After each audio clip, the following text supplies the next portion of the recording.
So we're in the guest bedroom of our latest project, and you can see here what we've done is we've built out this kind of bed head, then it's been rendered, then it's been painted. But what we wanted to do in this room was just add a little bit more interest. So Soph's mum, God love her, she's actually going to paint a mural on this bed head. We've kind of got a bit of a colour scheme going. It's pretty cool, it's pretty on trend.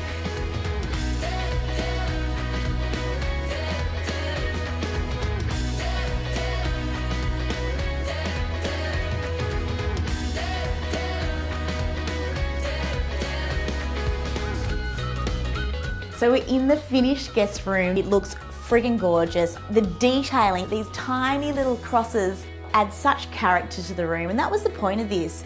It was about creating a bed head that we hadn't seen before, that was really personal to Sophie and her family. We've gone with different colour tones here. You know, obviously we've got everything kind of white, but we've added in those blush tones here.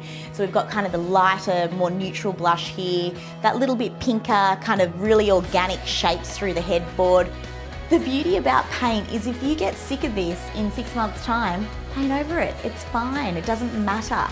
And also, I mean, we've built out a bed head here and kind of, you know, given that 3D effect. You don't have to do that. You can do a mural on the wall a lot easier, tape it all up, do whatever pattern you like, and if you don't like it, change it later. I'm guessing that guests are never going to leave this guest bedroom. If it was me and I was staying here, I'm not going anywhere.